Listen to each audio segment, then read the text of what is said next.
Le PBS. Le PBS est le Product Breakdown Structure. C'est la décomposition du produit en ses composants. Quel est l'objectif? Quelle est la finalité? C'est répondre à la question quoi? Quel est le produit que je vais livrer à mon client? C'est la raison pour laquelle nous allons le décomposer pour bien le comprendre, analyser et proposer des idées, des solutions. Nous allons décider, est-ce que je fais en interne? Est-ce que je fais appel à des fournisseurs? La finalité est d'anticiper. Nous voyons maintenant un exemple de PBS.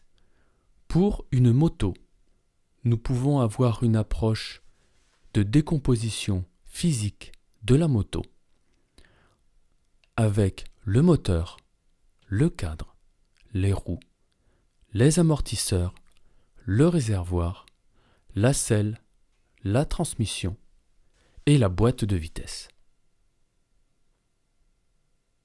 Nous pouvons adopter une approche fonctionnelle de la moto qui sera découpée en groupes de propulsion avec le moteur, la boîte de vitesse et la chaîne de transmission. Il y aura un cadre pour assurer la structure de la moto. On aura une fonction roulage avec les roues qui seront constituées de jantes, de pneus et de disques de frein. On retrouvera également les amortisseurs qui assurent la fonction confort, une fonction réservoir de carburant et la selle. Sur ce PBS, on voit qu'il a été rajouté les éléments que nous allons réaliser en interne, en jaune, et tous les éléments, tous les composants que nous allons acheter chez des fournisseurs. Nous voyons maintenant le WBS. Le WBS, c'est le Work Breakdown Structure qui nous permet d'identifier toutes les tâches qui sont à réaliser. Quel est l'objectif? C'est de répondre à la question comment. Comment je vais réaliser le produit que je vais livrer à mon client? Pour cela, nous allons identifier toutes les tâches nécessaires afin de les planifier. Ces tâches auront des origines techniques avec des livrables associés. On retrouvera également des tâches administratives, des tâches de pilotage de projet comme la communication avec le client ou l'avancement du projet. Nous pourrons avoir également des tâches juridiques pour la contractualisation avec les fournisseurs et également des tâches de logistique. La finalité est d'anticiper sur tout ce qui est à faire.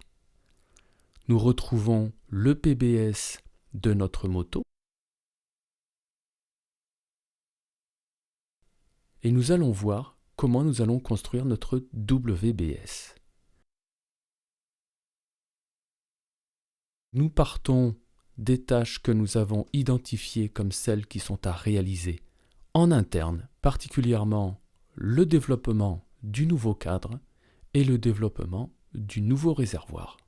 Avec sous ces macro-tâches, toutes les sous-tâches qui seront à réaliser pour la conception, le calcul de résistance, le dessin détaillé et la réalisation de prototypes. Nous travaillerons ensuite sur les tâches d'assemblage et d'industrialisation avec toutes les sous-tâches qui sont nécessaires à la réalisation d'industrialisation. Ensuite, n'oublions pas les tâches transverses de pilotage de projet, le suivi d'avancement, où est-ce que j'en suis au niveau de mon budget, mais également les tâches d'achat et de contractualisation avec les fournisseurs. Le but du WBS est d'anticiper sur tout ce qui est à réaliser.